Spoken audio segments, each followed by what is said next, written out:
Bonjour et bienvenue dans Global Angola, une nouvelle série d'émissions qui met à l'honneur des Angolais impliqués dans des projets qui ont un impact international. Dans cette édition, nous sommes en Irlande du Nord pour rencontrer un scientifique originaire de Luanda qui se fait un nom dans le domaine de l'ADN.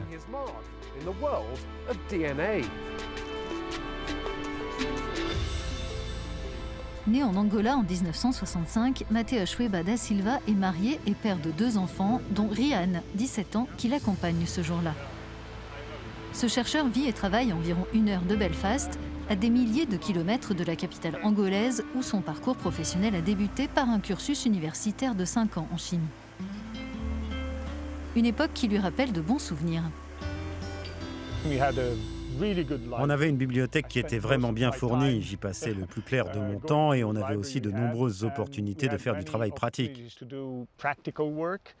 À l'époque, en Angola, les cours étaient fantastiques en termes d'acquisition de compétences. J'ai saisi toutes les chances que j'avais de m'orienter vers la science et c'est ce que j'ai fait.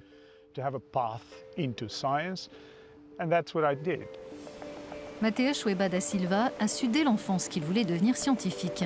Avant de s'installer en Irlande du Nord, il a obtenu son doctorat en Angleterre et a travaillé aux États-Unis et en Suède. Son fils, Rian, aime lui aussi la science, mais il envisage un autre champ d'études. Je suis sûr de vouloir travailler dans le secteur de l'informatique parce que pour moi, il a un grand potentiel et il offre un grand nombre d'emplois, donc ça m'intéresse.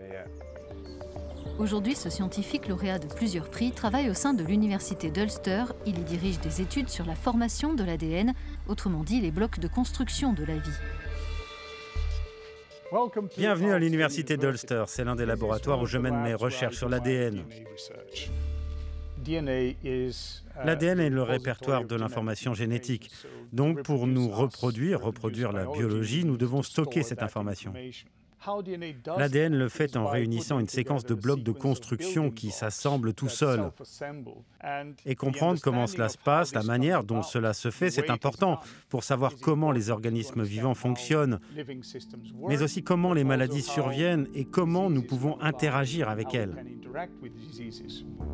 Et cette interaction passe par la création de dispositifs réalisés en matériel génétique qui, une fois dans le corps humain, peuvent récupérer de l'information à destination de l'extérieur. Cela s'appelle la nanotechnologie ADN, un domaine qui suscite un grand intérêt à travers le monde.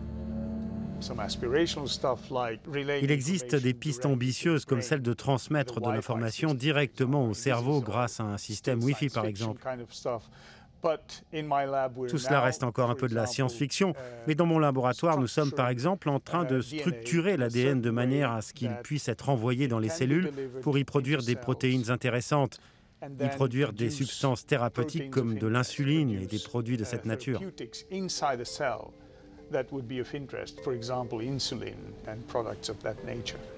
Matteo Chweba da Silva a supervisé l'installation de cette machine au sein de l'université. Un aimant géant et des fréquences radio permettent d'analyser des échantillons d'ADN.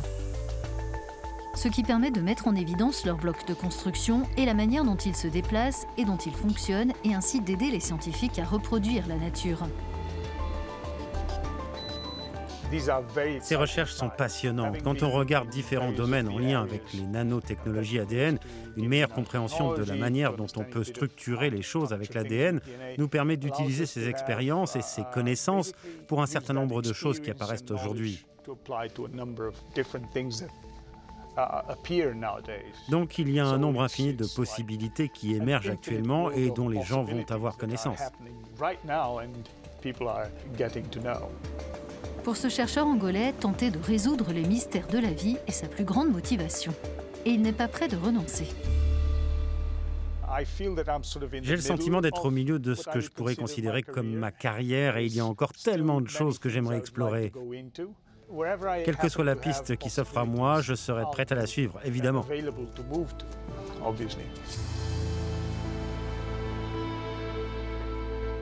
C'est la fin de cette émission en Irlande du Nord. Merci de nous avoir suivis et à bientôt dans Global Angola.